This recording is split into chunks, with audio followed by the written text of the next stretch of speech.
Tá gravando. Bom, pessoal, então vamos lá. Aula hoje sobre agregados, né? Nós falamos nas últimas duas aulas sobre aglomerantes, né? Foi abordado inicialmente a cal hidráulica, né? E depois o cimento, Portland. E um outro componente importantíssimo dos concretos e argamassas são os agregados, né? Que compõem em volume algo em torno de entre 60% e 80% do volume dos concretos. Então ele tem uma influência significativa no comportamento dos concretos, né? E também, né, nessa questão dimensional, né? A influência no comportamento dos concretos, por exemplo, dos agregados, está muito relacionada à estabilidade dimensional, um pouco o modo de elasticidade, né? Algumas características importantes aí que são influenciadas pelos agregados. Eu já comentei um pouco sobre isso, né? Avaliando a microestrutura da concretos e argamassa. Na grande maioria das vezes, nos concretos comuns, com resistências comuns entre 20 e 50 MPa, na maioria das vezes as situações de ruína, ruptura, né, do concreto acontece na zona de transição, que é bem na interface do agregado, né, onde tem vamos dizer assim, tem a transição entre o agregado e a matriz cimentícia, tá bom? Então, eles são fundamentais e a gente precisa conhecer um pouco sobre eles, né, sobre as características físicas, até um pouco das características químicas, né, para saber quando aplicar, como aplicar e qual aplicar para situações onde a gente tem para cada aplicação, vamos dizer assim, beleza? Então vamos lá. Espero que todos tenham pegado a aula. Essas aulas é a primeira vez que estou dando essa disciplina, pessoal, então o Elias está entrando aqui, permitir. É bem provável que tenha, algumas vezes tenham erros aí, é bem comum que tenha. Se tiver, eu vou alterando aí, vou avisando vocês, tá? Vamos lá. Quais são a definição e a aplicação principal aí desses agregados, pessoal? Basicamente, a definição é um material granular, né, sem forma e volume definidos, então eles se adaptam ao recipiente, vamos dizer assim. A gente consegue moldá-los, né? Eles se adaptam ao recipiente onde você os coloca. Na maioria das vezes eles são inertes, né? E apresentam em diversas aplicações. Eu coloquei aqui 3 aplicações principais dentro da engenharia civil, vamos dizer assim, né? Concretos e argamassas, lastros de vias férreas e pavimentação, né? Então a gente tem aí 3 aplicações muito importantes, mas tem mais. Para nós, nessa disciplina que se chama Materiais de Construção Civil, o grande foco da avaliação aí dos agregados é com relação à aplicação em concretos e argamassas, tá bom? Então, vamos abordar muito focado a esse aspecto, né? Vamos abordar muito focado a aplicação em concretos e argamassa. As outras aplicações são de outras modalidades da engenharia civil que não nos importam no momento, né? Aquilo que eu comentei lá na introdução é basicamente isso aqui, né? A gente, quando tem os agregados, têm uma função muito importante, né? De estabelecer, vamos assim, definir volume ao concreto, de dar estabilidade dimensional, né? Estabilidade dimensional quer dizer não permitir retração ou expansão volumétrica muito grande, né? E essa estabilidade também está relacionada ao modo de elasticidade, tá? Então várias influências, e uma delas também é o fato de a ruptura do concreto na compressão, por exemplo, ocorrer próximo, na maioria das vezes por os concretos comuns, próximo aos agregados, né? Isso aqui numa escala microestrutural, né? Uma visão nanométrica aqui, tá? Então eu tirei aqui uma extração, esse slide já foi apresentado anteriormente, vou apresentar novamente. Eu extraí aqui uma pequena parte, estamos analisando bem na interface aqui entre o agregado, estão vendo? Essa região aqui para mim é um agregado. e a microestrutura da matriz cimentícia, né? E a gente tem uma película, né, muito fina. Nicolau tendo dificuldades também, vou permitir aqui. Uma película muito fina na interface dos agregados, entre a interface e a matriz cimentícia, que é o que a gente chama de zona de transição.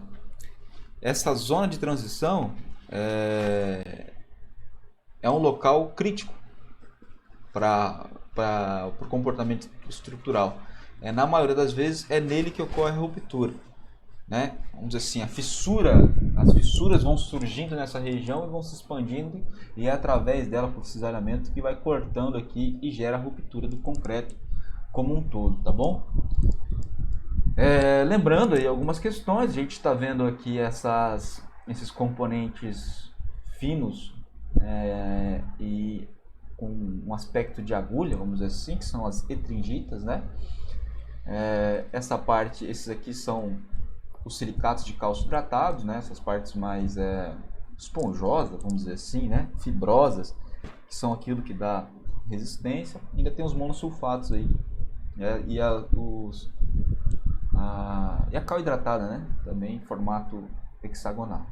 Então, os agregados, é próximo a eles que ocorre a ruptura. E aí eu vou trazer uma informação bem legal aqui para vocês, que é quanto aos concretos, por exemplo, de alta resistência. Né? Nesses casos de concretos de alta resistência, eu vou falar aí acima de 100 MPa, tá? Muito pouco utilizado no grosso da construção civil, é mais utilizado em obras especiais, em situações onde se exige uma resistência muito alta para o concreto. Nas aplicações comuns, a gente raramente vai ver a aplicação do concreto acima de 100 MPa na atualidade, né? Não sei como vai ser daqui a 15 anos, talvez esteja mais acessível, mas hoje é muito raro. Esses concretos comuns, né, o desenvolvimento, as pesquisas conseguiram já atingir, né, um nível tão alto nessa matriz cimentícia, na zona de transição, um reforço tão forte nessa zona de transição, que a ruptura já não ocorre mais na zona de transição, e sim os agregados, né? As fissuras ocorrem nos agregados, é eles que rompem nos concretos de alta resistência e não a zona de transição, tá? Então isso é feito, né, com diferentes composições de cimento, uma maior eficiência da matriz cimentícia, também da zona de transição, de maneira que a resistência, a menor resistência, não seja mais na zona de transição e sim no agregado, tá?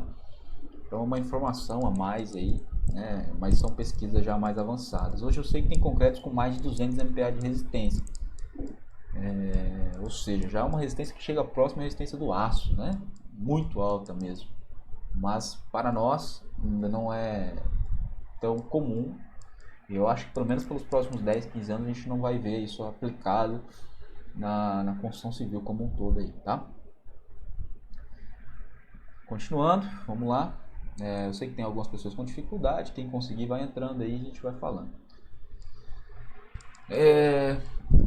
Com relação aos tipos de rocha, né, a gente tem alguns principais, e aí eu recomendo que vocês relembrem um pouco de geologia, né? Talvez vocês tenham até uma formação melhor do que eu nesse sentido. O que eu vou trazer aqui é bem aplicado aos agregados, tá? Então as rochas utilizadas, elas têm várias, elas vêm de várias formas, né? Então a gente tem as rochas ígneas, que são aquelas que são formadas por deposição vulcânica, e uma delas é o basalto. O basalto é bastante utilizado como agregado. Inclusive o basalto é o agregado utilizado aqui na nossa região, tá? Além dele, o agregado mais utilizado para agregados graúdos, né? Para agregados graúdos, porque o miúdo vai ser mais o arenito, mas para os graúdos é o granito. O granito atinge aí entre 85% eu vou dizer 85% a 90% dos agregados graúdos utilizados no Brasil hoje. Então ele é uma rocha ígnea também, né? Essa de deposição vulcânica e tal. E é a mais utilizada no Brasil. Com certeza, na grande maioria das regiões, se utiliza o granito como agregado graúdo. Além do granito, temos a gneiss, que é uma rocha metamórfica, né, que é aquelas que já passaram por mutações ao longo do tempo para se formar, né, mutações ocorridas por variações térmicas, por ação do vento, né, e aí elas vão se formando dessa maneira. E ela tem uma utilização um pouco menor, né? Os mais utilizados são o granito e basalto para agregados graúdos. O arenito já é uma rocha sedimentar, também utilizado em algumas situações. E o calcário ainda também como rocha sedimentar, também utilizado em algumas situações como agregados. Então essas são as principais origens, né? Essa é a palavra que eu estava procurando no começo do slide.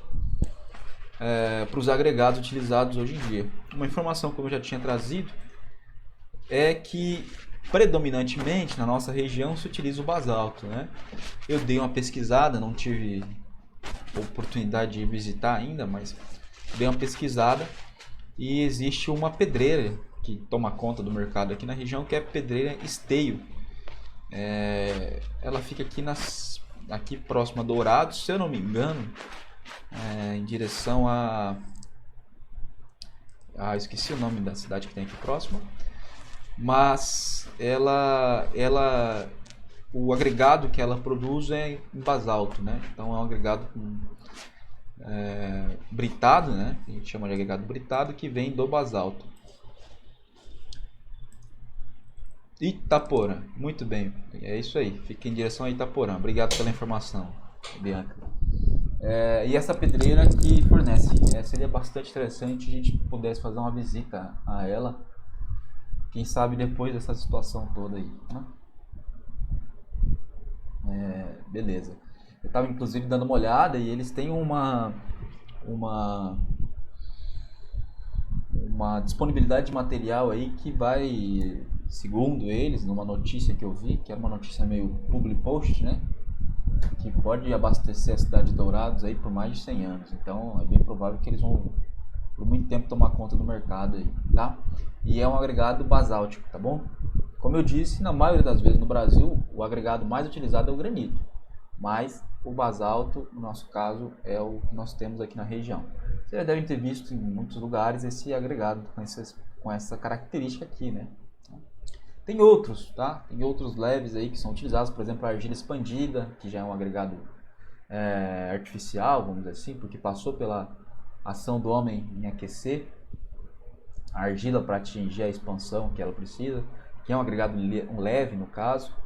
Mas essas são as rochas naturais que trazem aí, que dão origem aos principais agregados que nós utilizamos. E aí a gente tem algumas características importantes. Eu achei muito legal essa tabela que eu encontrei aqui, que é no livro do Bauer, esqueci de colocar a fonte, que traz algumas características aí de resistência mecânica, né? Somente características físicas para essas rochas. E o que a gente observa aí é que o basalto especificamente é a rocha mais resistente, né? E com maior módulo de elasticidade. Mais uma informação legal, né? Por exemplo, a norma que define os procedimentos e os requisitos e tudo mais para o cálculo de estruturas de concreto é a 6118, NBR 6118 2014. A 6118 ela traz uma equação que não é empírica, é uma equação definida por análise experimental, para a gente calcular o módulo de elasticidade do concreto. No caso do concreto produzido com o granito, a gente tem um coeficiente nessa equação que se chama alfa-E.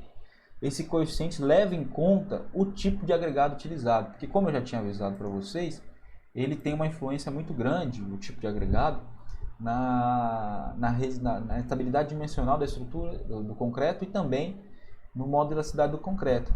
Então, o agregado utilizado, granito, basalto, gneiss, calcário, ele vai influenciar nesse tipo, no módulo de elasticidade desse concreto. Então, existe um coeficiente nessa equação que permite considerar essa influência, que é o alfa-E. E aí, o granito, o alfa-E para o granito é 1,0. O alfa-E para o basalto é 1,2. Né? Observem que isso faz todo sentido, porque nós temos um módulo de elasticidade da rocha natural de granito menor do que o módulo de elasticidade da rocha natural basalto. Assim como a resistência, a compressão dos testemunhos aí. Ó, né? A gente tem uma média para o basalto de 220 MPa e para o granito de 150 MPa. Então o módulo de elasticidade aqui, ó, vamos falar em valores mínimos, ó, 40 e 60 GPa. Então existe uma diferença. Uma questão importante, isso aqui é feito para rocha natural com a retirada de um testemunho. É evidente que depois da britagem não é exatamente assim que se comporta, tá? Ô Luana, eu vi sua pergunta, já respondo, tá? É evidente que após a britagem, esse agregado britado não é o mesmo comportamento, ele não vai ter essa característica aqui. Mas isso traz para nós um parâmetro, né, que permite a gente ter uma noção da influência, tá? A Luana perguntou por que o quartzito não tem a maior resistência. Olha, a questão natural dele não ter a maior resistência eu não sei, né? Por causa da resistência à composição química dele, eu não tenho essa noção. O quartzito, até onde eu sei, é uma rocha sedimentar. As rochas sedimentares, na maioria das vezes, têm resistência e módulo da elasticidade, dureza, vamos dizer assim, rigidez menor do que as rochas ígneas, que é o caso, por exemplo, do granito e do basalto. Então eu diria para você que está muito relacionado à origem, né? Por fato dele ser uma rocha sedimentar, ele vai ter uma resistência menor por conta dessa origem. As rochas ígneas são mais resistentes, se eu não me engano. Como eu disse, essa parte aí não é exatamente a minha. Não tenho muita noção, foi o que eu estudei para conseguir passar aqui. Mas interessantíssimo essa questão da aplicação aos concretos e a influência que eles vão ter quanto à resistência do concreto e o modo da elasticidade do concreto, que é o mais importante nesse caso. A gneiss e o calcário tem alfa-Es lá que eu comentei, que é o coeficiente, menores, né, do que o do basalto do granito. Então a gente tem nessa situação para o cálculo do modo da elasticidade do concreto menores. Luana, o quartzito e o arenito não são agregados graúdos, tá? Realmente agora você falou que eles chegam até 400 MPa aqui na resistência à compressão. Já o modo da elasticidade dele, observa que é bem parecido, né? Bem parecido com o modo da elasticidade do basalto, né? Chega a 100 GPa no máximo. Mas o quartzito e o arenito são agregados utilizados para miúdos, tá? Não são agregados graúdos. Os graúdos principais são esses aqui: granitos, basalto, gneiss e calcário. E os graúdos é os que têm maior influência para resistência, para modo da elasticidade, principalmente dos concretos, tá bom? Até porque na maioria os agregados miúdos, eles têm uma função nos concretos, principalmente de trabalhabilidade e absorção de água, né? Por eles vamos dizer assim, eles se comporem aos agregados graúdos, né? Formando e preencherem espaços vazios. Então, por exemplo, quando a gente fala de concretos porosos, o que nós temos na situação de concretos porosos? A pouca ou nenhuma utilização de agregados miúdos. Por quê? Quando você não coloca agregados miúdos, você tem o concreto, ele não fecha aqueles espaços, ele fica com poros mesmos interconectados na maioria das vezes. Então os agregados miúdos têm essa função de preencher os espaços, né, e dar essa coesão, né, vamos dizer assim, essa coesão seria a palavra, seria dar essa massibilidade ao concreto, né? E os agregados graúdos têm uma função já mais importante na estabilidade dimensional, na resistência, né, no modo de elasticidade do concreto. Continuando, aqui a aplicação novamente aqui, né, vamos dizer, agora mais relacionada à granulometria.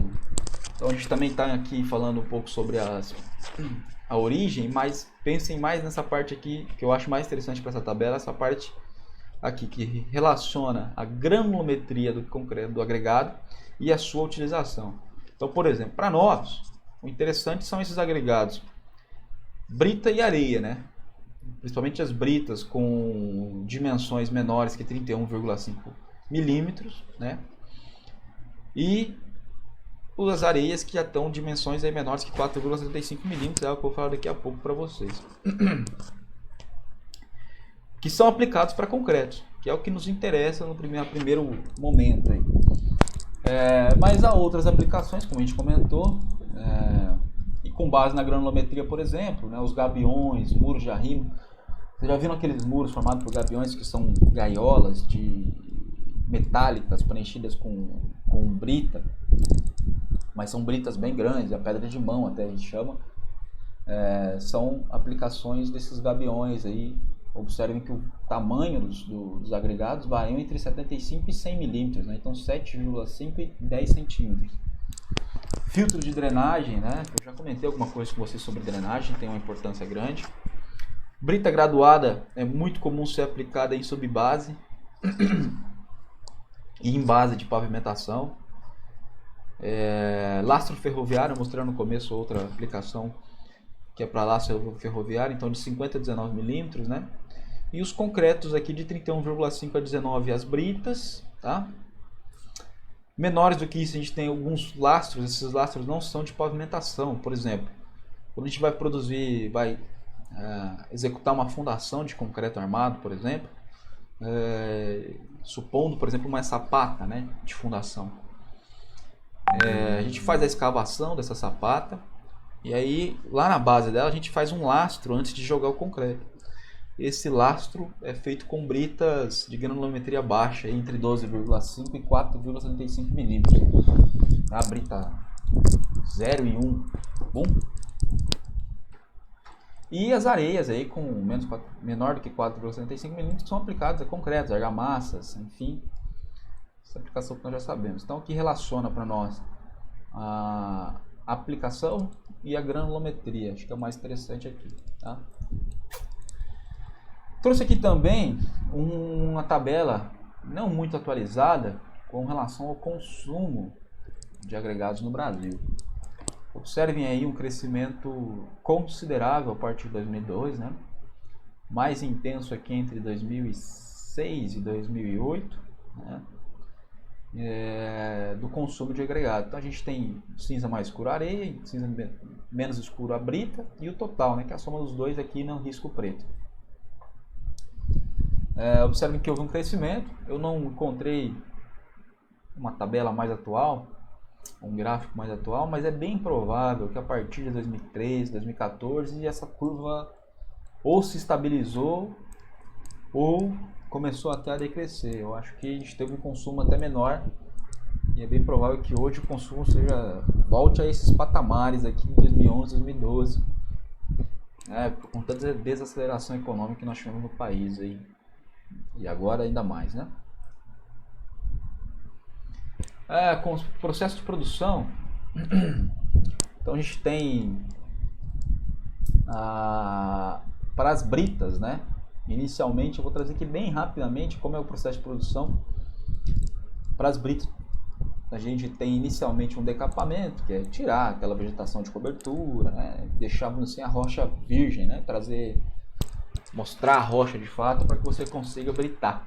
No segundo momento você desmonta, né? Que pode ser feito até muitas vezes com explosivos, ou com britagem, perfuração e com utilização de equipamentos pesados para britar.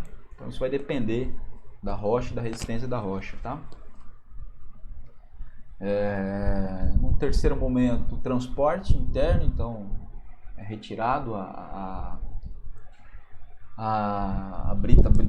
rocha britada já e vai levar para outras partes da fábrica, vamos dizer assim, da pedreira, onde vai ser feita a britagem para que a gente tenha granulometrias específicas aí que sejam aplicáveis para o uso na construção civil ou na construção de rodovias, né, ou de ferrovias, do que for.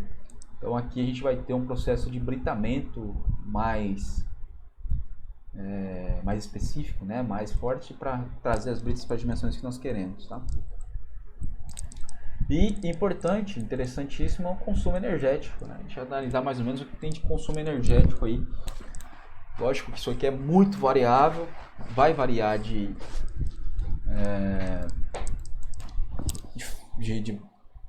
fornecedor de brita por fornecedor de brita, vai variar de região para região, vai variar de equipamento para equipamento, mas para que a gente tenha um parâmetro, né? Para a gente ter uma noção mais ou menos do que é consumido, está aqui fornecido uma tabela. Então, os equipamentos utilizados são mais ou menos esses aqui. Inicialmente tem a perfuratriz para o desmonte, né? Depois os britadores que vão reduzir, que lá comentei com vocês, transportar dentro da fábrica, né? E aí depois o transporte para o local. Eu fiz aqui rapidamente no Excel, ó, e o consumo total de energia nesse processo aqui é de aproximadamente 9.880 megajoule-hora. Então, consumo considerável de energia para a produção das britas, tá bom? Já para a produção das areias, nós temos dois tipos, né, de maneira de você extrair, né? Tem a cava submersa e tem a cava seca, né? A cava submersa é aquela que é a areia extraída do fundo dos rios, né, do leito. Então se utiliza uma draga, né, inicialmente, que é usada para sugar a areia, e depois é feito o desaguamento e a classificação, né? Então a draga vai levar isso aqui para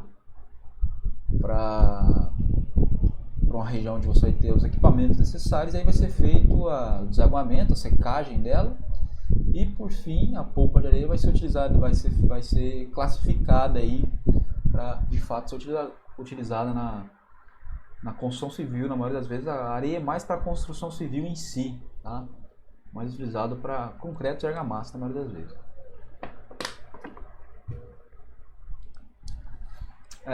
Observem que esse processo de produção da areia é bem menor do que o processo de produção da brita, né? O consumo energético, que a gente vai ver daqui a pouco, também é um consumo energético menor, tá? A cava seca, então, já é feita, não é feito nos leitos dos rios, feito nas proximidades ali.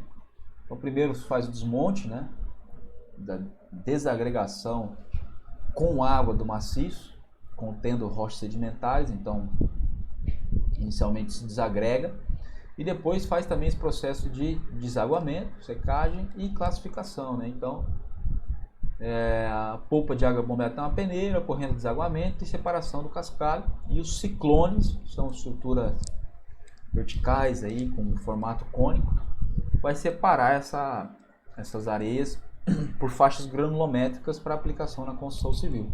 Então, tanto a cava seca quanto a cava submersa, né, a gente tem um processo bem menor do que é o processo das britas, tá bom?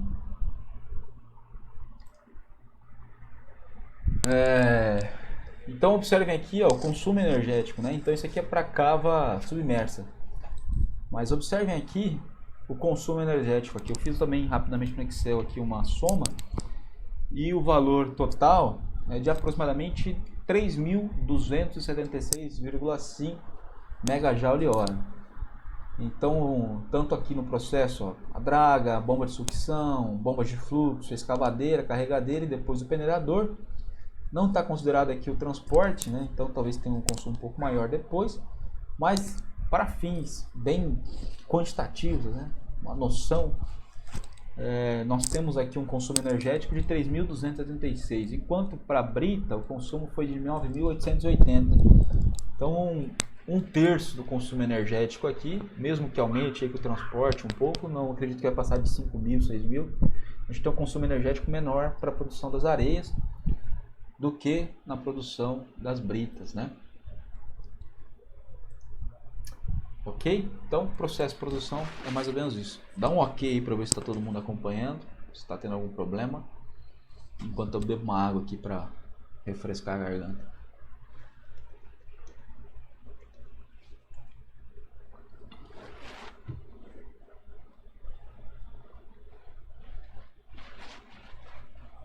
Quem que é o 068 aí? O CPF?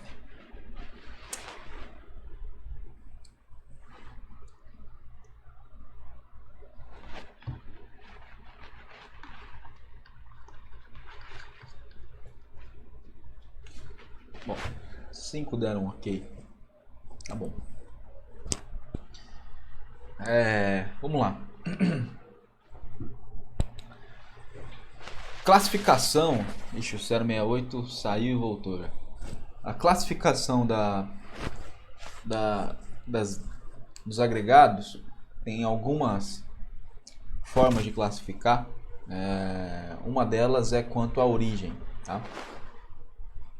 Quanto à origem, nós temos 3 tipos, basicamente: os artificiais, os naturais e os reciclados. Os artificiais são aqueles onde o homem exerce alguma influência na produção desses agregados, né? Então, por exemplo, as areias e pedras obtidas por britamento. Como a ação do homem tem uma influência do homem na produção desse agregado, nós consideramos que ele é um agregado artificial. Pode ser que vocês encontrem alguns autores que digam que, apesar de ter essa influência do homem, ele ainda é um agregado natural, porque originalmente ele é um agregado natural, de fato. De fato, originalmente ele é um agregado natural. A brita é uma rocha que vai ser britada pelo homem, mas a rocha é uma rocha natural. Mas, a principal vertente aí é a consideração dos agregados artificiais, aqueles que têm influência, ação do homem, tá? Beleza, Nicolau. Então, esses agregados que são britados são artificiais. Outros agregados artificiais, escória de alto forno, argila expandida, né? Escória de alto forno eu falei com vocês já na última aula, na aplicação dela na produção de cimento, né? Nós conversamos sobre a aplicação da escória de alto forno na produção de cimento. Lógico que naquele caso a escória de alto forno passa por um processo de moagem intenso. Então é feita uma grande moagem, né, para ela ficar bem fina para ser incorporada ao cimento. A gente tem o cimento CP2, que é o composto E, que é com a escória de alto forno, CP2E. E tem ainda o cimento de alto forno, onde a composição e a quantidade de escória de alto forno é ainda maior. Mas nesse caso aqui, a escória de alto forno é utilizada com alguma britagem, mas bem menor, né, com alguma moagem, mas bem menor, para a utilização como agregado. Tá? A argila expandida é o que eu tinha comentado com vocês. Ela passa por um processo, não é de calcinação, mas um processo de aquecimento, né, onde a argila vai expandir, se tornar grânulos. Ela tem uma resistência bem menor do que as rochas naturais e por isso é menos utilizada aí. Os agregados naturais são aqueles que são obtidos naturalmente. Então, as areias extraídas de rios ou de barrancos, né, sem a necessidade de britagem, né, o seixo rolado, que é um agregado graúdo, também utilizado em algumas situações. Esses são agregados naturais, beleza? E os agregados reciclados já são mais modernos, utilizados mais hoje em dia, que são aqueles, por exemplo, que são utilizados pela reciclagem de algum material, né? Existe a aplicação, por exemplo, dos resíduos de construção e demolição. Então, muitas vezes, a gente sabe que a construção civil brasileira, especificamente, eu já comentei várias vezes com vocês sobre essa questão dela ser bem arcaica, né? Assim, ainda ser bem manufaturada. E a gente tem uma infinidade de resíduos. De uma pequena obra tem uma infinidade de resíduos. E boa parte deles são esses resíduos de construção e demolição. Boa parte deles são... Existe a possibilidade de reciclados, né? Principalmente os de classe A. Esses resíduos podem ser cinza, que são aqueles que são, por exemplo, de argamassas e concretos. Resíduos de argamassas e concretos são chamados de resíduos cinza. Ou vermelhos, que são mais... tem umas características mais de solo, né? E esses resíduos de construção e demolição podem ser, após a reciclagem deles, serem introduzidos nos concretos e argamassas como agregados, né? Então aí existe uma uma classificação mais moderna aí de agregados reciclados. Tá? Podemos ainda classificar os agregados com relação à sua densidade, né? Então, agregados leves, como as argilas expandidas, por exemplo, eu comentei agora há pouco, e as pedra-pomes, apresentam densidades menores do que 1.120 kg por metro cúbico. Os agregados médios abrangem a maioria daqueles que nós conhecemos e que são aplicados: granito, gneiss, basalto, cascalho, calcário, tá? Esses 5 aqui, que são os comuns, né? E os agregados pesados, como a hematita. A aplicação de um agregado leve, ou de um agregado pesado, ou de um médio comum, está muito relacionado ao seu interesse com o material a ser produzido, né? Então, há situações a gente quer concretos mais leves. Eu me lembro que quando eu trabalhava com estrutura pré-moldada, sempre tinha um vendedor chato do estado de São Paulo que vinha querer me vender essa argila expandida aí. Por que ele vendia? Qual era a estratégia de venda dele para mim especificamente, que era responsável pela fábrica de pré-moldado? A ideia era que, utilizando a argila expandida, nós teríamos um concreto leve. Leve, que eu quero dizer, ele teria um peso provavelmente menor, uma massa específica de menor do que 2.000 kg por metro cúbico, né? Normalmente ele tem algo em torno de 2.500, 2.400, né? O concreto armado é 2.500, mas o concreto puro é 2.400. Então eu atingiria um concreto mais leve, com uma densidade de aproximadamente 2.000 kg por metro cúbico. E qual era a vantagem dessa aplicação de ter esse concreto mais leve para nós? Basicamente, a vantagem seria nós termos uma redução dos custos de transporte, né? Porque o concreto pré-moldado, como a gente já sabe, ele tem que ser transportado. Ele é produzido na fábrica e depois é transportado para o local onde ele vai ser montado e aonde vai estar definitivamente. Então, quando você utiliza um agregado leve e reduz o peso do concreto, você tem naturalmente uma redução dos custos de transporte. Então, isso traria para nós uma economia nos custos de transporte.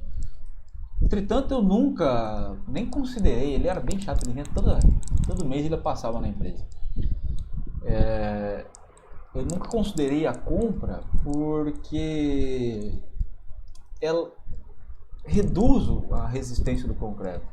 A argila expandida tem uma resistência muito menor do que os agregados médios aí, né? Granito, gneiss, basalto, que era o que a gente utilizava lá em Moarama também. Então, como a resistência era menor, para mim não interessava tanto, porque nós precisávamos ter uma qualidade do concreto que era mais importante até do que essa redução dos custos de transporte. E no caso específico da empresa que eu trabalhava, a gente tinha equipamentos próprios de transporte. Então, a gente não gastava muito com o transporte, mas poderia gastar menos? Poderia, lógico. Mas não era um custo tão caro porque a gente não terceirizava esse serviço, era um serviço nosso. Então, eu nunca considerei essa aplicação aí, tá? Mas era uma opção, né? Era uma empresa que produzia e tentava vender para nós isso aí. A hematita, por exemplo, tinha um agregado pesado, que existe a ideia de se aplicar para concretos pesados. E aí, qual é o interesse de concreto pesado? Em algumas situações você quer concretos pesados. Por exemplo, em algumas situações, lembra que a gente falou na disciplina Mecânica dos Solos, de terra, sobre barragens que funcionam, né? O seu sistema de resistência é baseado no peso dela, né? Então a gente quer que ela tenha um peso muito alto. Então, nesse tipo de situação, é muito comum a gente tentar utilizar um agregado mais pesado para aumentar o peso do concreto, para que eu tenha uma capacidade resistente maior aí, né, para ele, para aplicação lá, tá bom? Continuando.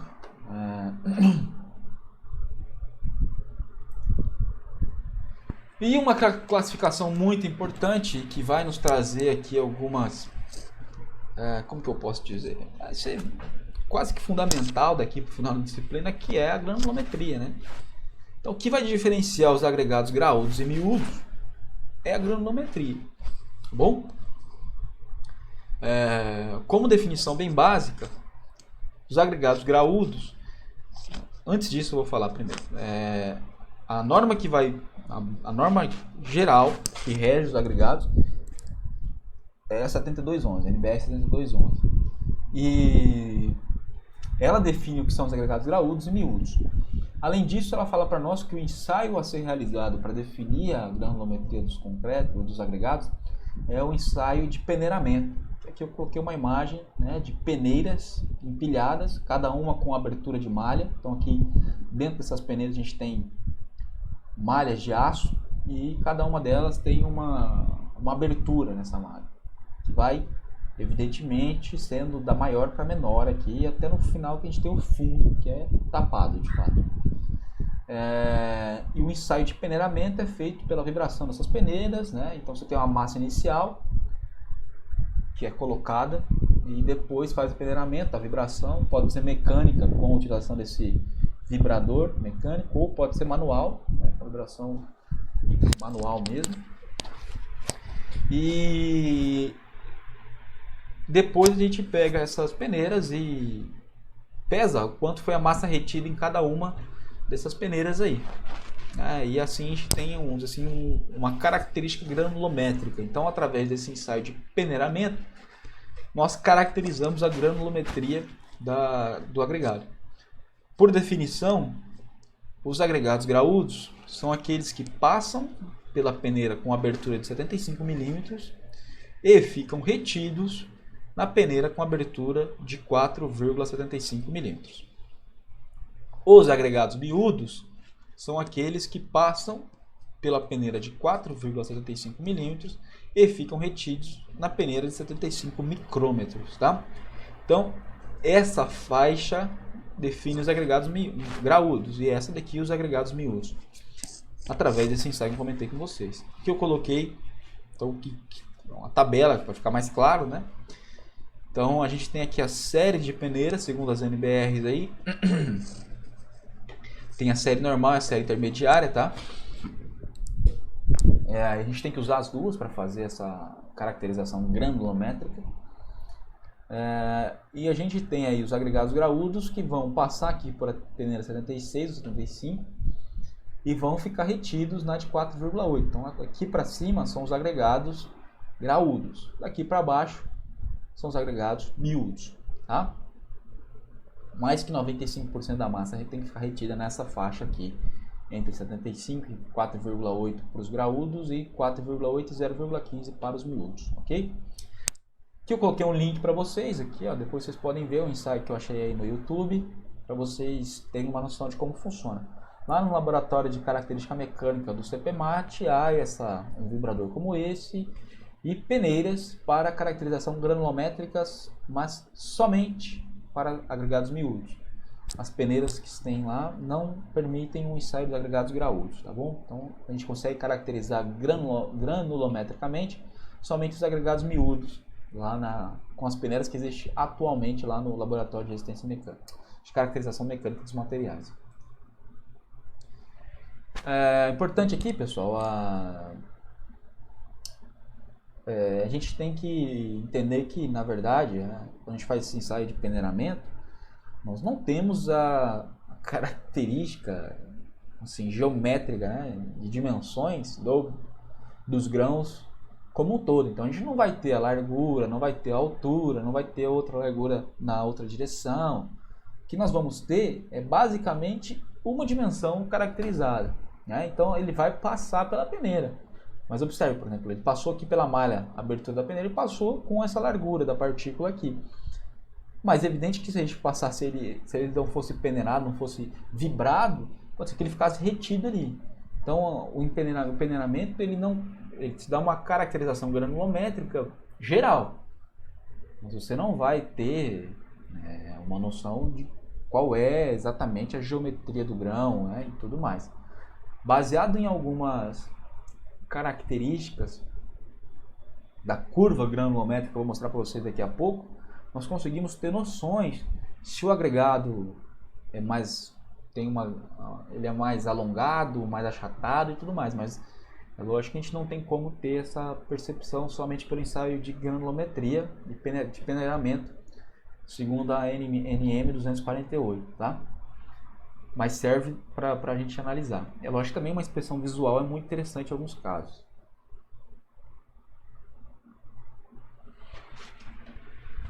Isso aqui é um exemplo de uma tabela de um ensaio de peneiramento como esse daí. Tá? Então, foi, nesse caso, basicamente para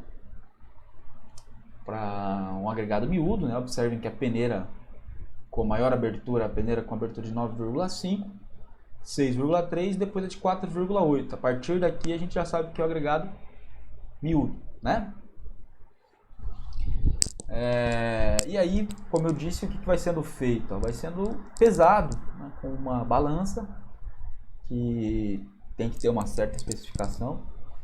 Qual foi a massa retida em cada uma das peneiras? 6,7, 6,5, 35,8, né? E assim vai sendo pesado quanto foi retido em cada uma. No final, a gente tem a massa total de 470,9 gramas nesse caso.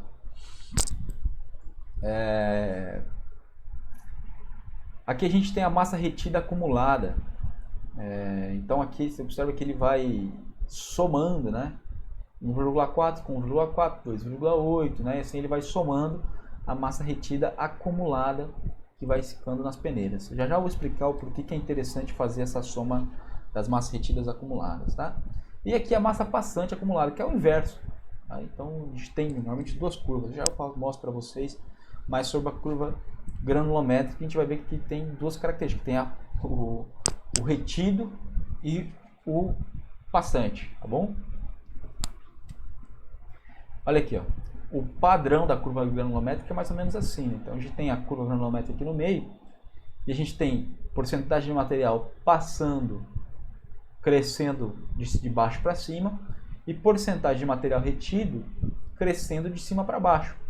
Então a gente pode ter a curva granulométrica tendo uma característica mais ou menos assim, que seria essa de material retido, ou o contrário, despassando. E aqui embaixo, na horizontal, nós vamos ter as dimensões das peneiras, que na maioria das vezes estão em escala logarítmica, tá?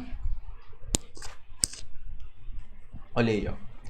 Então aqui, observem aqui a diferença, porcentagem passante acumulada e porcentagem retida acumulada. Então, retida, começou lá 1,4, e aí vai crescendo, vai crescendo, vai crescendo, vai crescendo, vai crescendo, e vai atingindo aí os valores que nós, até chegar a 100%. E o passante começa em 100%, evidente, e aí vai reduzindo até chegar a 0% na granulometria maior aí, né? Tamanho das partículas de 10 milímetros, tá?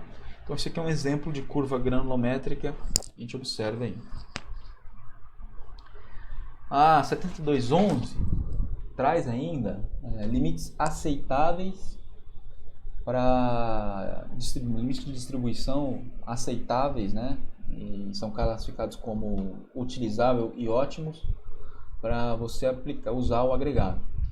Então, o correto, né, para uma aplicação adequada, né, dos agregados é que você faça, a cada lote que você receber de agregado, você faça a caracterização granulométrica. Né? Então você tem maneiras adequadas para se tirar uma amostra, então para que se faça a amostragem daquilo para um certo lote de, por exemplo, areia. E a norma traz aí para nós os limites aceitáveis. Então se você tira um lote ali e ele não fica dentro desses limites aceitáveis, o ideal é você não utilizar esse agregado, reclamar com o teu fornecedor e não utilizá-lo. A gente tem os limites utilizável e ótimo, como eu comentei, tá? Inferiores e superiores. Por exemplo, para utilizável, a peneira de 2,36 mm de abertura, ele pode não ter nada retido, ou pode ter no máximo, utilizável está aqui, ó, 25 ou no máximo 25. Então, utilizável é que fique retido na peneira de 2,36 para o agregado miúdo entre 0 e 25% do material. ótimo seria que ele ficasse entre 10% e 20%. Tá? E assim vai crescendo, né? Retido acumulado, tá bom? Então aqui é retido acumulado. Então primeiro, como a gente comentou aqui, ó, observem aqui, para o agregado miúdo, se caracteriza como agregado miúdo aquele que passa pela peneira de 4,75.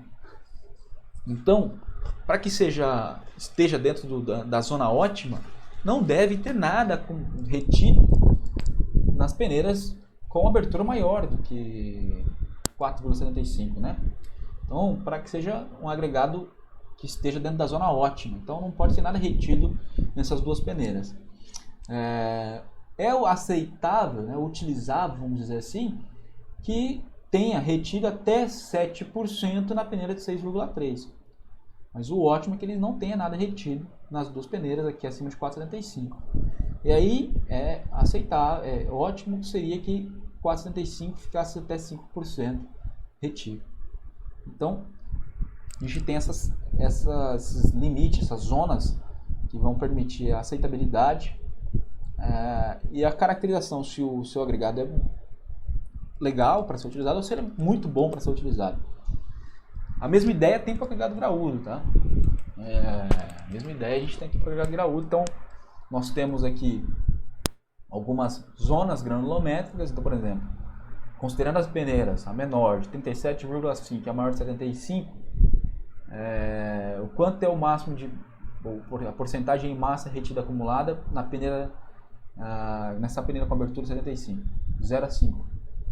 E assim vai crescendo. E aí a gente consegue fazer, né, estabelecer, é muito comum quando a gente pega uma curva granulométrica, que você tem essas faixas aqui, ó. Essas faixas representam essas zonas. A faixa mais escura, a zona utilizável. A faixa mais clara, a zona ótima. Então, se a sua curva granulométrica estiver dentro dessa faixa, essas duas faixas cinzas mais claras aqui, quer dizer que você está com um agregado ótimo, né, para ser aplicado. Se ele está dentro dessa faixa mais escura, ele é utilizável. E se ele está fora, não é tão interessante ser utilizado esse agregado especificamente, porque ele está fora daqueles limites a serem aplicados, tá? Então, é muito interessante, por exemplo, que você já construa, né?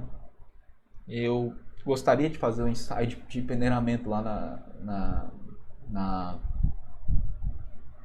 no nosso laboratório lá. É muito interessante que você já construa, por exemplo, uma planilha e coloque e já construa essas faixas aqui. Inclusive, eu estou pensando agora, eu vou colocar isso como atividade para a próxima semana. Quando voltar às aulas, pretendo que a gente faça um ensaio de granulometria de peneiramento para caracterização granulométrica no laboratório.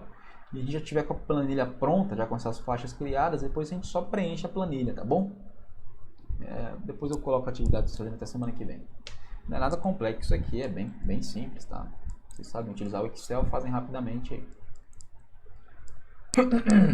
Então aqui, essa característica que eu comentei com vocês sobre a zona granulométrica utilizável e ótima, tá bom? Dá um ok aí pra mim, novamente, para eu saber que vocês estão aí.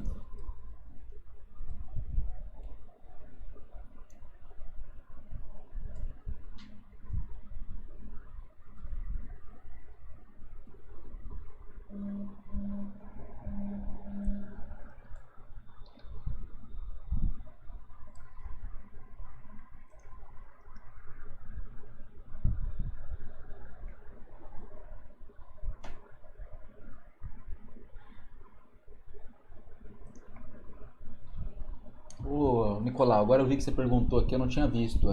Argila expandida é vermiculita? Até onde eu sei, sim. A vermiculita basicamente é argila expandida, tá?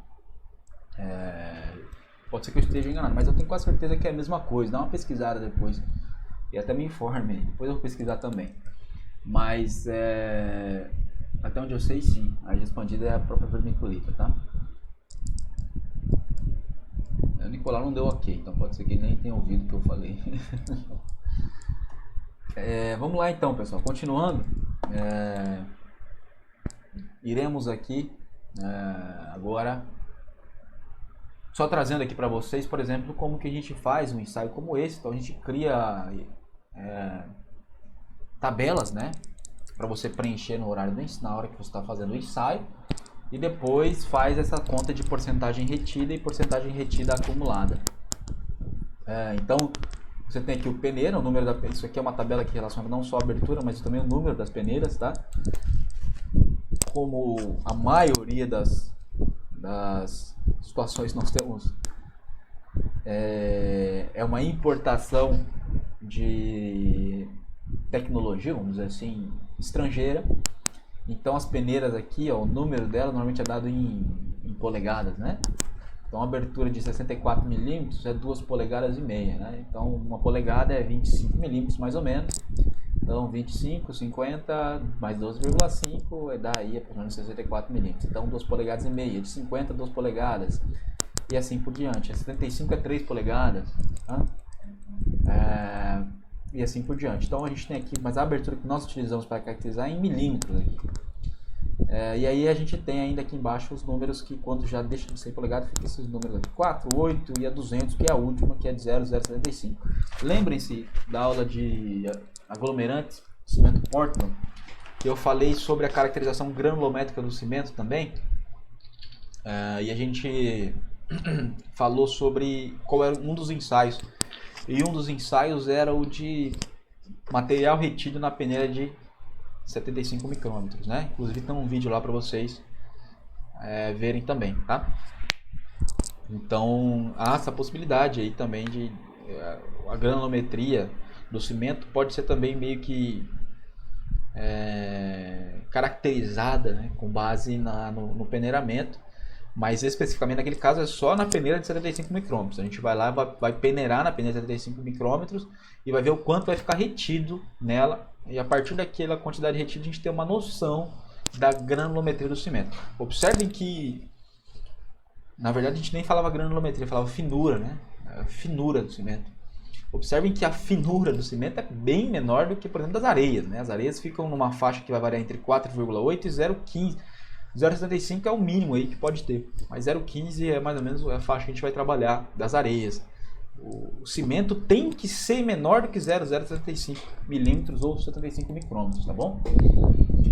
Então, como é que você faz um ensaio como esse? Vai lá, pega a sua massa, depois eu te mando para vocês algumas normas de amostragem e tal.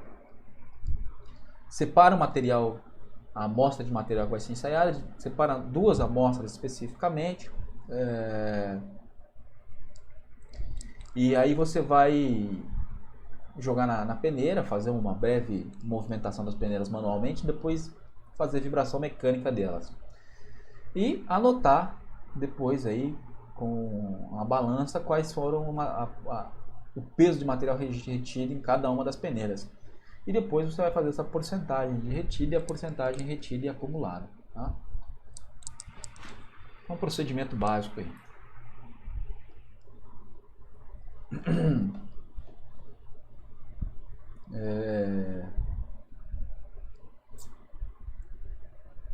Nicolau agradeceu aqui, beleza, Nicolau.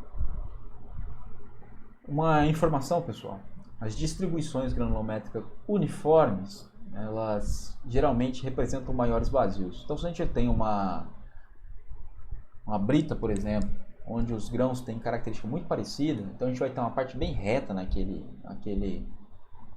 curva granulométrica.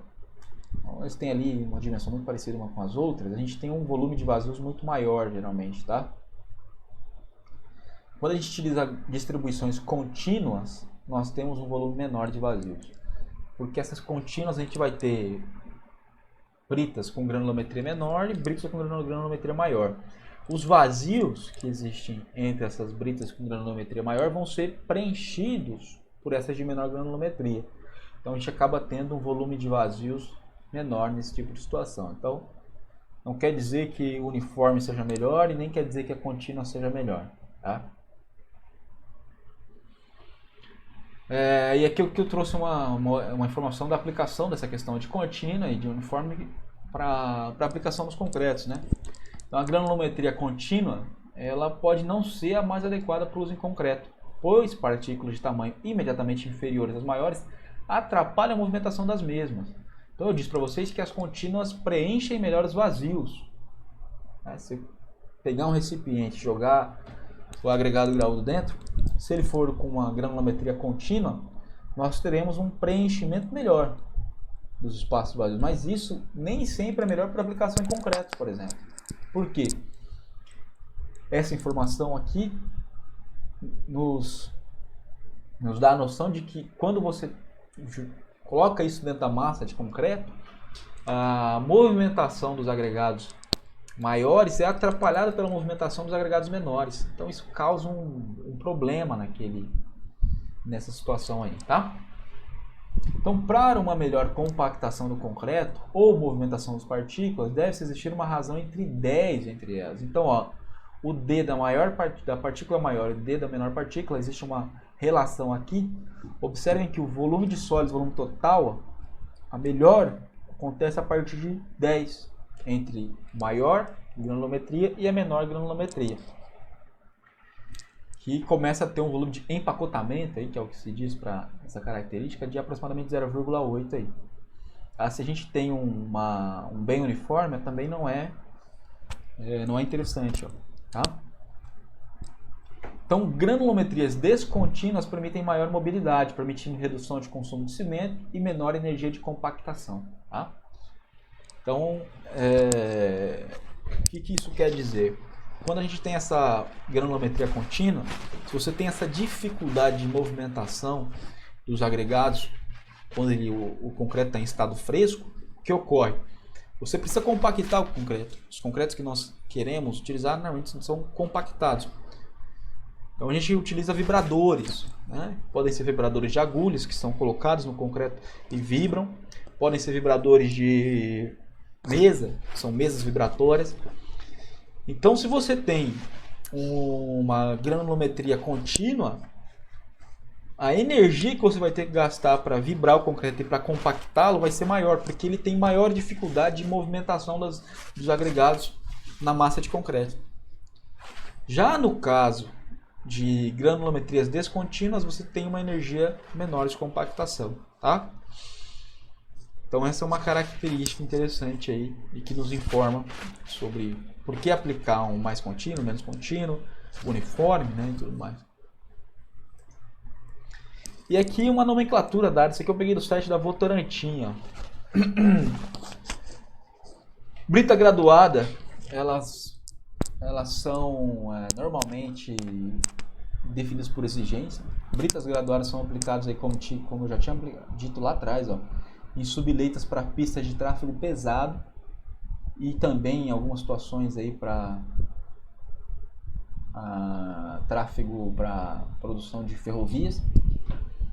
Então a brita graduada você vai fornecer para o teu fornecedor, né? Você vai informar o teu fornecedor qual é a graduação que você quer da brita. Por quê? Porque você quer uma brita que normalmente tenha um volume de vazios muito baixo. Então você vai graduar ela, vai preencher os espaços vazios com grãos menores, né? Os espaços vazios formados por grãos maiores por grãos menores.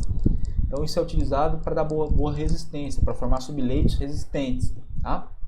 Pouco utilizado na nossa aplicação aqui, que é para concretos.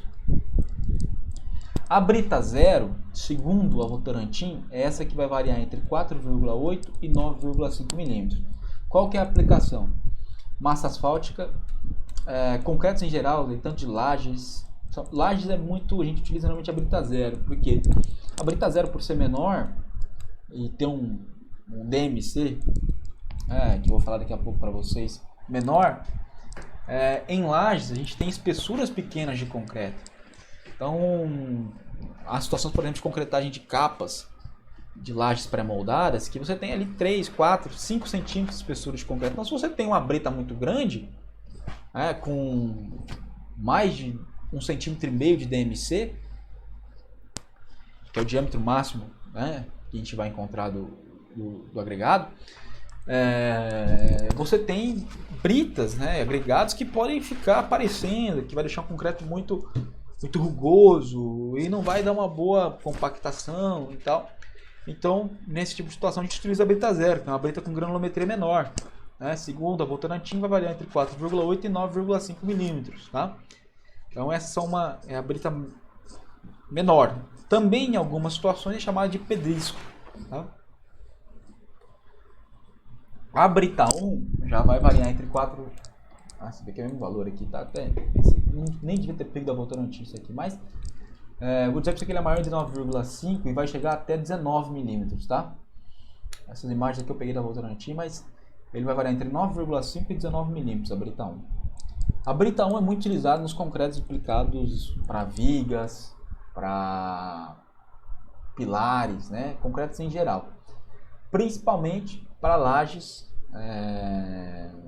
mais espessas. Então, lajes maciças, por exemplo, você pode utilizar uma brita de dimensão maior com a brita 1, tá bom? Brita 2, 19 a 25, já não é mais utilizada já em concretos, por exemplo, para construção civil. Não é utilizado tanto já mais para vigas e pilares e concretos aplicados a estruturas civis aí. Já é mais utilizado, por exemplo, a obra de drenagem, né? Então, concretos mais brutos, né? Quanto maior for a granulometria da brita,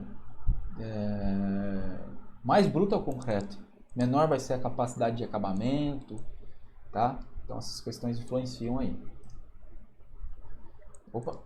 A brita 3 varia entre 25 e 38 milímetros, já é utilizado para reforço de subleito em pistas de tráfego pesado, laço de ferrovia, tá? Então ele já é bem mais bruto, já utilizado para subleito e tudo mais. Brita 4, que já é chamado também de pedra de mão ou macadame, 25 a 36 milímetros, é utilizado fossa séptica, sumidouro, gabião, reforço subleito. Gabião é aquilo que eu falei para vocês, que é utilizado para muros de arrimo, né? Muros de gabião e tudo mais. Então, para a aplicação em concretos e argamassa, pessoal, brita 0 e brita 1, na maioria das vezes, são as aplicadas, tá? Quando você quer uma brita, um concreto mais bem acabado, né? Espessuras pequenas e tal, você utiliza o pedrisco, né? Que é a brita 0. Quando você quer um concreto mais resistente, né? Por um elemento mais volumoso e tal, você pode utilizar a brita 1. Olha lá. Dimensão máxima característica, que é o DMC que eu tinha falado para vocês agora há pouco. A definição de DMC, segundo a NBR 7211, é a abertura nominal da peneira, onde ficou retida uma porcentagem igual ou imediatamente inferior a 5% em massa. Então observem aqui aquele ensaio que eu tinha mostrado para vocês, aquela tabela que eu tinha mostrado para vocês agora há pouco. Na primeira peneira não ficou retido nada. Na segunda, 1,4. Na terceira, mais 1,4, na de 4,8. Somou 2,8. Na quarta peneira, que é na abertura de 2,4 milímetros, já foi retido mais 7,6. Então acumulou 10,4. Então já passou os 5%. Qual foi a peneira onde ficou retido uma porcentagem igual ou imediatamente inferior a 5% em massa? Na peneira de 4,8 milímetros de abertura. Então, nessa peneira aqui ficou retido 2,8. É a que ficou menos que 5%. Então aqui define para nós o diâmetro máximo, a dimensão máxima característica desse agregado, que é o DMC. Tá? Esse DMC é importante para o cálculo de estruturas de concreto, por exemplo. Tá? Segundo, por exemplo, a NBR 6118, que é aquela que eu falei para vocês, cálculo de estruturas de concreto armado, ela define que o diâmetro máximo do agregado, DMC, não pode ultrapassar 1,2 vezes o cobrimento nominal. Então, eu comentei com vocês já sobre o cobrimento. É a espessura que vai dar proteção à armadura, que vai proteger e vai dar durabilidade ao concreto. E ele vai variar entre 20 e 25 milímetros e alguma coisa entre 50 milímetros, se for o caso, em algumas situações bem específicas. Esse DMC não pode ser maior do que 1,2 vezes o cobrimento nominal, tá? Então o que eu mostrei, mas isso aqui é para uma areia, então o DMC dessa areia foi 4,8, mas para britas ele não pode ultrapassar 1,2 vezes o comprimento nominal. Tá?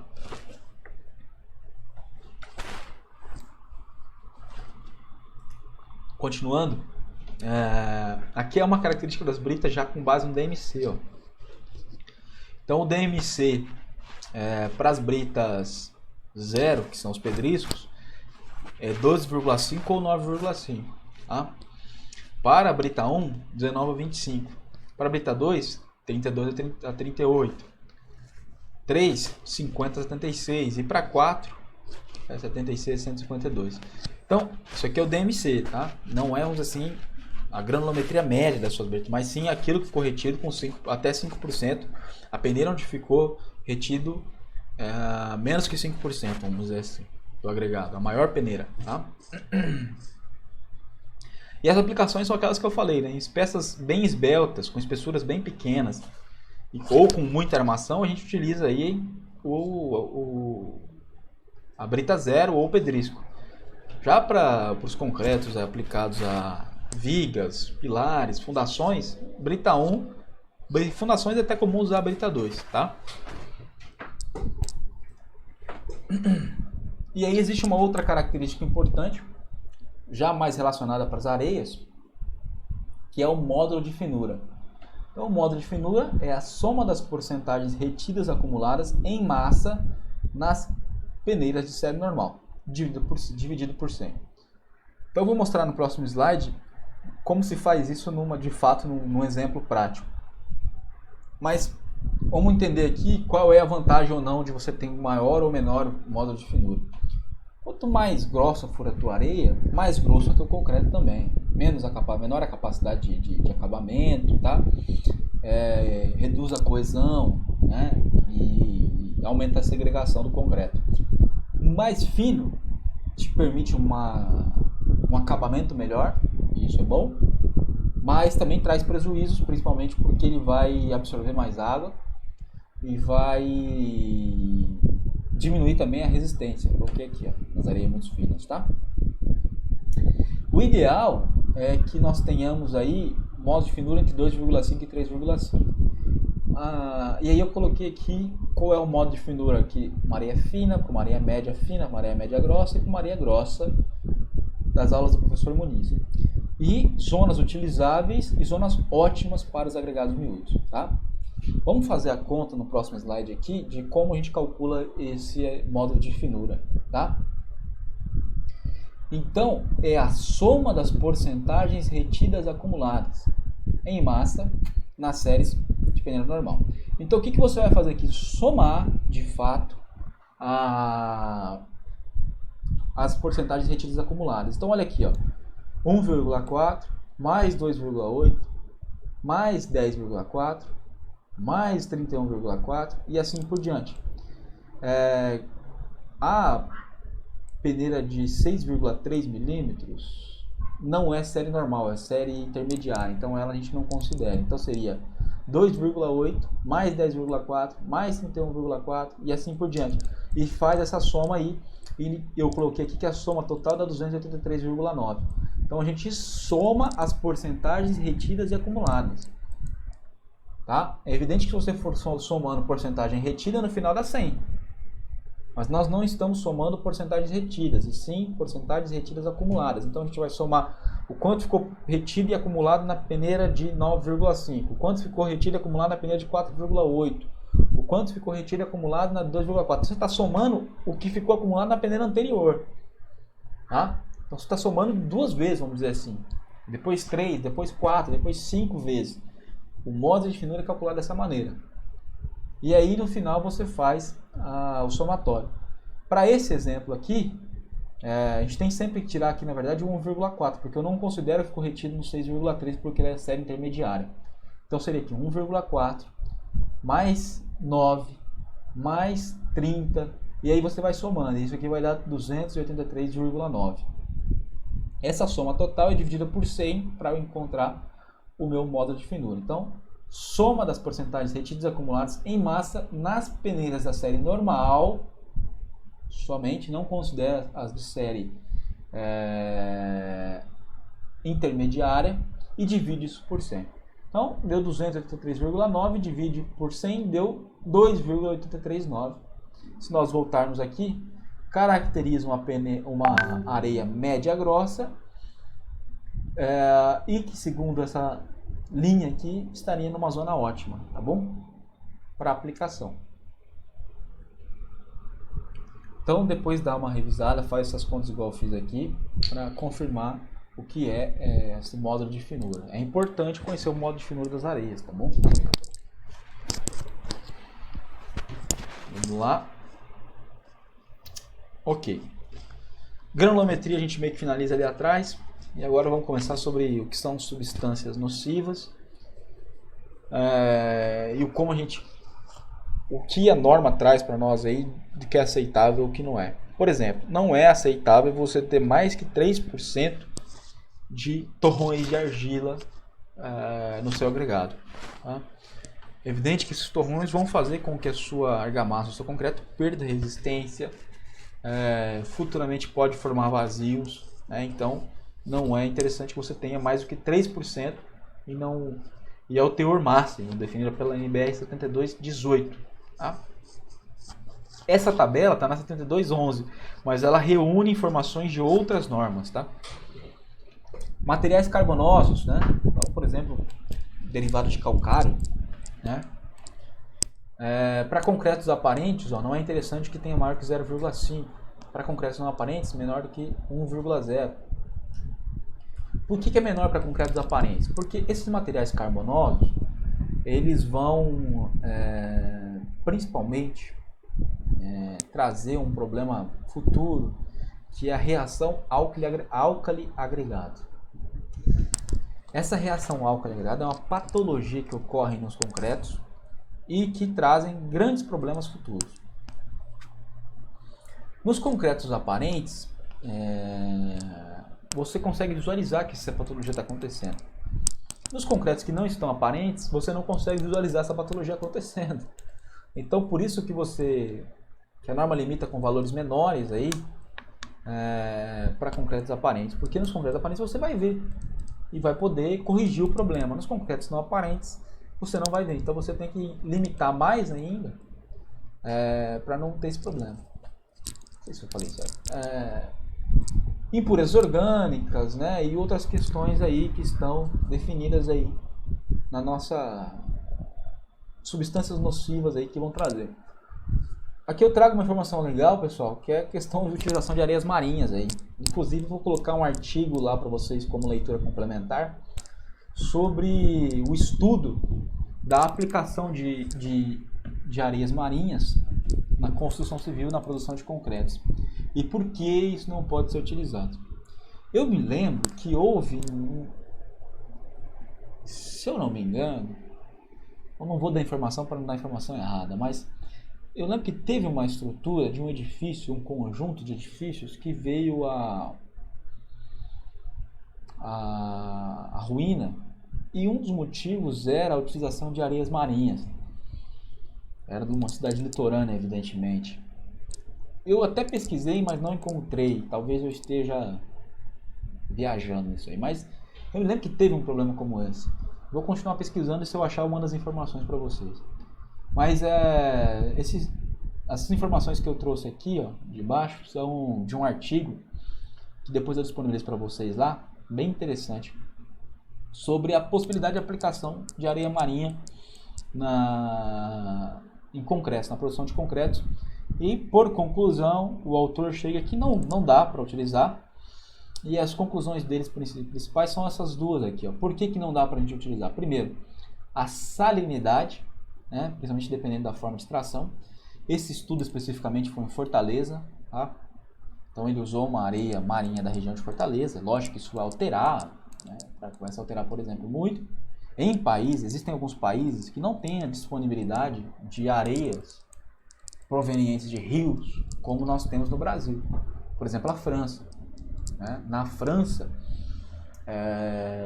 existem normas específicas para se utilizar a areia marinha na produção de concretos. Por quê? Porque eles não têm as disponibilidades que nós temos de areias em rios. Então, eles utilizam essa areia marinha, lógico, com uma infinidade de tratamentos para que ele esteja adequado na produção de concretos. Tanto que esse autor, que eu comentei desse artigo, ele compara algumas coisas com normas francesas, tá? Então, as conclusões que ele trouxe, por que não utilizar? Porque a salinidade, o alto teor de cloretos aí, isso vai depender da forma de extração também, vai acelerar a pega, aumentar a porosidade e vai provocar corrosão nas armaduras dos concretos. E a presença acentuada vamos dizer assim, quase do calcário original, né, da cal, prejudica a resistência e durabilidade dos concretos também. Então, essas duas características das areias marinhas, especificamente daquelas que ele observou lá em Fortaleza, dificultam a aplicação dessas areias na produção de concretos. É lógico que se nós pudéssemos utilizar areia marinha, se fosse adequado utilizar areia marinha para a produção de concretos no Brasil, nós estaríamos tranquilos, porque nós temos uma costa gigantesca, né? Mas por hora ainda não é adequado, né? Os processos que teriam que ser utilizados para deixar essa areia com requisitos aceitáveis para serem aplicadas a concretos, na produção de concretos, tornam-a muito cara, e aí a gente não utiliza, tá? Então, a 7211 traz ainda algumas informações aí, com algumas informações importantes de limites do teor de cloretos e do teor de sulfatos nas areias para aplicação. Então a gente, na verdade, nós como cadeia final, não analisamos isso aqui, pessoal. Muito raramente você vai, na sua aplicação final, você não vai analisar o teor de cloreto, o teor de sulfatos. Quem faz isso é o teu fornecedor, e aí você pode exigir dele esses ensaios, né, de caracterização do teor de sulfato e teor de cloreto, e ver se está dentro dos limites aceitáveis segundo as normas aí para aplicação em concretos, tá? Pessoal, aqui eu acho que eu trouxe uma informação até equivocada. Vou voltar aqui para a gente não ter esse problema. O teor de concreto aparente, de materiais carbonosos concreto aparente é menor do que no concreto não aparente. Isso por quê? Porque os concretos aparentes estão mais expostos à atuação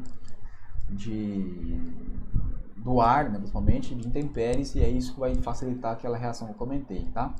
Então, eu tinha invertido aqui a análise. Continuando, aqui eu trouxe já. Depois eu coloco lá para vocês como leitor complementar esse artigo da aplicação de areias marinhas, tá? Na produção de concretos. E aí, para finalizar, já indo para a parte final da nossa apresentação aqui, já estamos com 1h20 aproximadamente, a fase agregada, vamos falar sobre a influência dos agregados no concreto. Os agregados têm uma grande influência tanto para o concreto no estado fresco quanto no estado endurecido, tá? No estado fresco, os agregados influenciam na trabalhabilidade, consistência e coesão. Eu já falei um pouco sobre essas três aqui. Tanto os agregados miúdos quanto os graúdos têm influência nessas características aqui, pessoal. Se você utilizar agregados graúdos mais pontiagudos, mais achatados, você melhora a trabalhabilidade, por exemplo, tá? Mas você tem redução da resistência no estado endurecido. Uma areia mais fina traz coesão e trabalhabilidade, mas também reduz a resistência no estado endurecido, tá? Então são questões que ambos os agregados influenciam. Quais são as características dos agregados que vão influenciar nessas três características principais aqui em estado fresco do concreto? Massa específica ou porosidade, composição granulométrica e forma e textura superficial, tá? Composição e forma e textura superficial são caracterizados em parte pelo ensaio de peneiramento. E massa específica é um ensaio de determinação de massa específica mesmo. Já em estado endurecido, os agregados influenciam principalmente para os concretos na massa unitária, no modo de elasticidade e na estabilidade dimensional do concreto. As principais características dos agregados que vão influenciar nisso é a porosidade e a composição mineralógica dos agregados aí, tá? Dá um ok, pessoal, para eu saber que tá todo mundo aí novamente.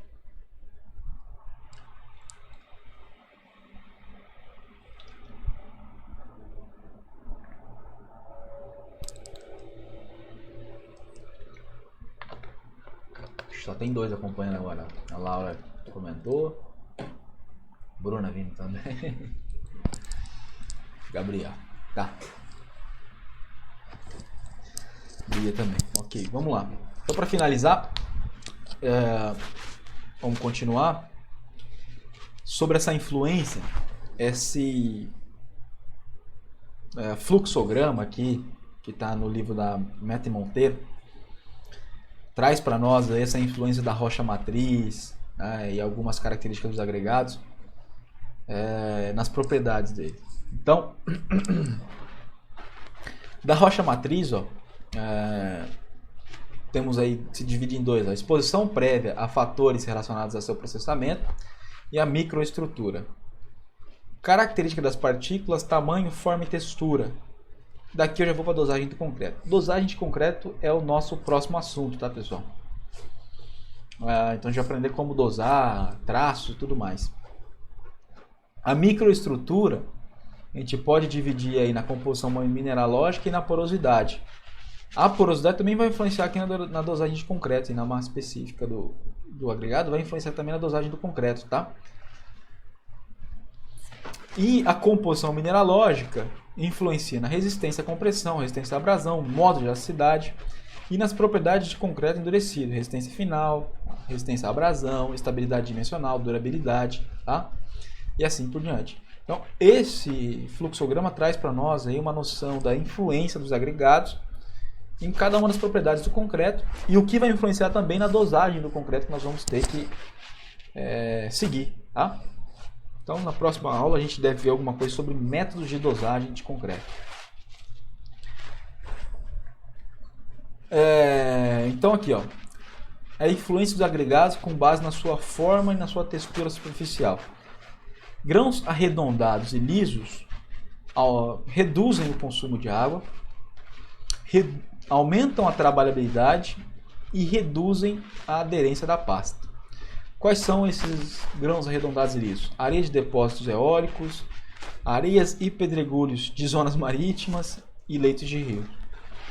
Então, esses grãos aí mais arredondados, eles trazem essa questão de reduzir consumo de água, né? Os grãos mais angulosos, mais achatados, aumentam o consumo de água, permitem uma maior trabalhabilidade, mas reduzem a aderência.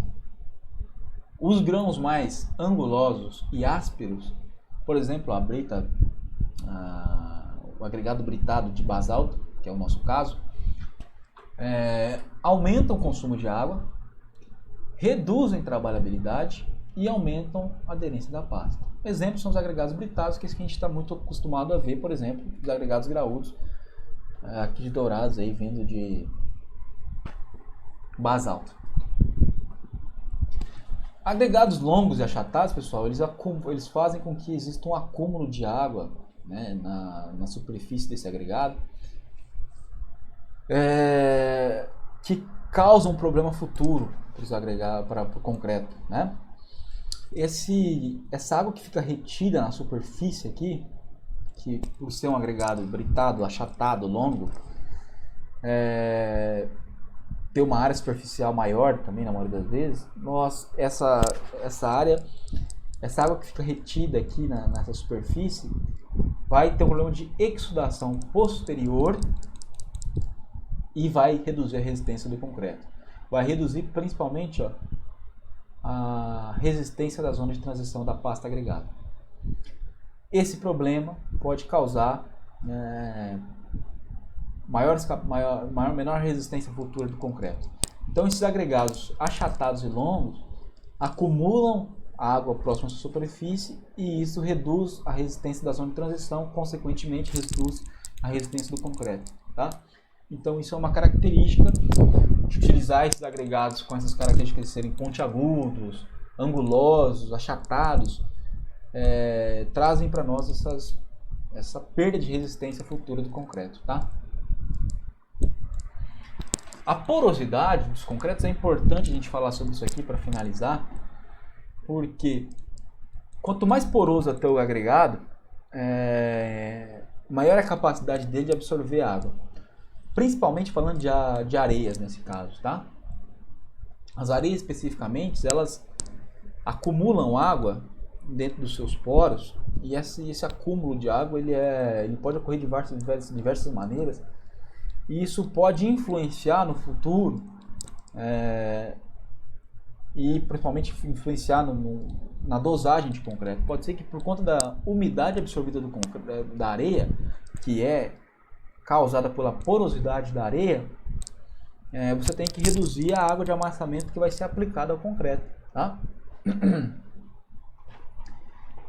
Então, quanto maior for a porosidade, maior é a capacidade de absorção de água pelo agregado, tá? No caso específico aqui, Metri Monteiro traz uma informação legal para nós, que as rochas ígneas têm porosidades menores que 2%, e as sedimentares têm porosidades que podem ser até menores do que 40%. Tá? Então, olha a diferença das ígneas para sedimentares. Tá? Isso aqui é aquela questão que eu estava falando. Principalmente os agregados miúdos, eles têm várias condições de umidade. Eles normalmente nunca estão secos. Eles estão aqui, ó, secos ao ar, aparentemente secos, vamos dizer assim. Mesmo quando eles estão aparentemente secos, eles têm umidade interna nos seus poros, né? E essa umidade interna, lá dentro do concreto, no futuro, pode influenciar no comportamento do concreto. A única forma dele estar seco mesmo é se você secar em estufa ou através de um aquecimento de alguma outra maneira para, de fato, secar esse agregado. Então, se você está com ele no ar, ele ficou 10 dias exposto ao sol, não teve chuva, numa região bem seca, ele vai estar seco, mas dificilmente ele vai totalmente seco. Ele vai ter algum tipo de umidade na sua parte interna e nos seus poros internos. Existe ainda os agregados que estão saturados, mas com superfície seca. Então ele está seco, aparentemente seco na superfície, mas internamente ele está saturado de água. E aquele agregado mais saturado, o agregado úmido, é aquele que nitidamente está molhado, né? A gente vê quando você molha muito uma areia, você percebe que ele está saturado e a superfície dele chega a estar úmida, né? Então a gente tem essas 4 formas aqui: o seco em estufa, o seco ao ar é aquele que ele está seco, bem seco, mas provavelmente na parte interna dele tem um acúmulo de água nos poros. Existe aquele que está saturado na parte interna, mas a superfície dele aparenta estar seca, e aquele que está bem úmido mesmo, onde a água está até vazando, né, dos poros do agregado.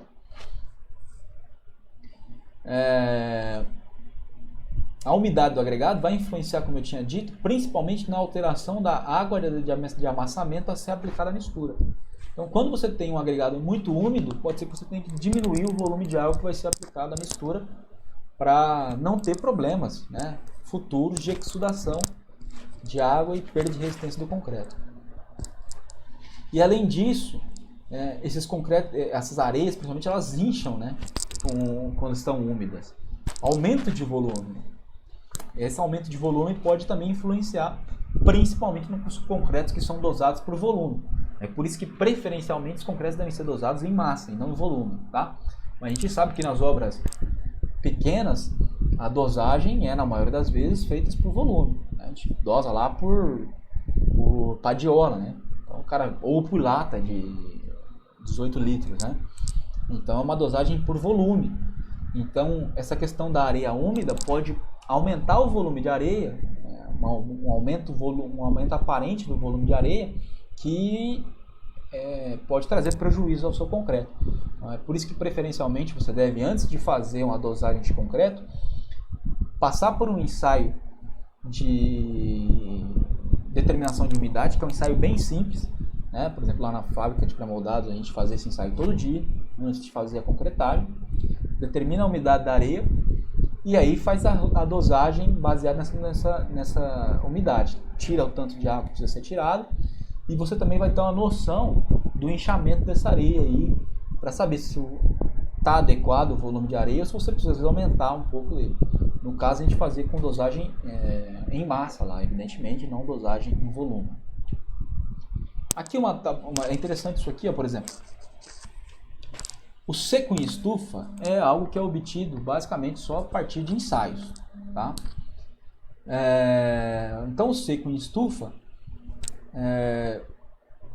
não é real nas obras. Nas obras que a gente tem esse aqui, ó, o seco ao ar ou a ocorrência desses outros dois aqui, o saturado de superfície seca e saturado de superfície úmida. Isso aqui é o que ocorre na obra, quando ele está o mais seco, ele está nisso aqui, que é o que nós chamamos de absorção efetiva para ele se tornar saturado de superfície seca. Ele absorve água só nos poros, tá? Então ele absorve água e penetra nos poros. A capacidade de absorção de umidade interna varia entre seco em estufa e saturado de superfície seca. Então, quando ele sai daqui e vai para cá, quer dizer que ele saturou a região interna do agregado, preencheu com água todos os poros do agregado. Mas ele ainda pode se tornar mais úmido com a saturação aparecendo na superfície do agregado, né? Que é quando a água começa a passar para a superfície do agregado, que é a umidade superficial. Então, capacidade de absorção de umidade interna varia daqui até aqui. Daqui para cá já é a umidade superficial. E o total é a umidade total, né? A questão do inchamento das areias, observem aí, ó, esse gráfico de Neto Monteiro aqui, traz para nós. As areias finas, elas têm ainda um aumento de volume que pode chegar até a 40%. Então, dependendo do teor de umidade. Então, a gente tem aí um teor de umidade de aproximadamente 5%, é quando a areia aumenta o máximo de volume, né? E dependendo do teor de umidade, de composição granulométrica, a gente pode ter aumento considerável de volume. Isso aqui tem que ser considerado, tá? Mas é uma informação importante aí saber que as areias aumentam de volume. As areias finas aumentam mais do que as médias, que aumentam mais do que as grossas. E aí, pessoal, esse ensaio que eu comentei com vocês aí, de absorção e umidade, ele deve ser realizado sempre. Sempre que você for dosar um concreto, você precisa fazer um pequeno ensaio rápido de umidade de areia. Então, basicamente, é bem simples, tá? Não tem segredo nenhum. Você pega uma porção de areia no monte, está lá armazenado, pega uma porção de areia e vamos determinar o teor de umidade que existe nela. Então, a gente tem a massa seca, completamente seca, tem a massa de água e tem a massa úmida. O que é a massa de água? Ou seja, a quantidade de água que tem na tua areia. Nada mais é do que a massa úmida, que é aquela massa original que você retirou, aquela porção de areia vai ter uma massa, você pegou do monte lá, tem uma massa 100 gramas. Aí você vai lá, aquece, põe numa frigideira, por exemplo, a gente fazia com frigideira mesmo. Pode ser feito uma estufa, mas a gente fazia com frigideira. Põe na frigideira, vai mexendo e aquece ela até ela se tornar uma areia seca, até secar totalmente. Quando seca totalmente, você tem a massa seca. Qual que é a massa de água que você tem na sua porção? É a massa úmida, original, menos a massa seca, depois de passado pelo processo de aquecimento. E o teor de umidade pode ser calculado facilmente aqui, fazendo massa úmida menos massa seca dividido pela massa seca, vezes 100. Você tem o teor de umidade da areia. E assim você consegue expandir mesmo, né? E fazer, baseado no seu traço, no volume de água que você já tinha, volume de areia, você consegue retirar uma certa quantidade de água, porque você sabe o quanto você tem de água na tua areia, né? Então o procedimento é bem simples. Você pegar uma massa, uma porção de areia, 100 gramas, por exemplo, aquece. Caiu para 90 gramas, depois de aquecido. Alguém falou aqui? Não. Depois de aquecido, você passa aí por um processo de uma massa seca. Então, você tem a massa úmida, que era a massa original, e a massa seca. A massa de água, evidentemente, é o que você tem de massa úmida menos massa seca. Calcula o teor de umidade. Massa úmida menos massa seca dividido pela massa seca, vezes 100. E aí você tem uma noção de quanto de água você tem na sua areia, tá? E aí você faz a correção do traço por fim, tá? Coloquei aqui um link de um vídeo também que eu achei no YouTube aí para vocês analisarem como se faz esse ensaio de determinação de umidade da areia. É bem simples, tá? Para finalizar aí, pessoal, questão da absorção e da umidade da areia traz algumas influências importantes no concreto. Quanto maior for a absorção, maior quer dizer a porosidade daquele agregado. Lembrem-se que as areias são agregados que normalmente vêm de rochas sedimentares. Portanto, a gente viu lá que rochas sedimentares podem chegar a ter 40% de poros no seu interior. Então, provavelmente ela absorve mais água e é maior o grau de alteração no concreto. E isso também vai trazer uma menor massa específica dessa rocha e, consequentemente, do seu concreto, tá bom?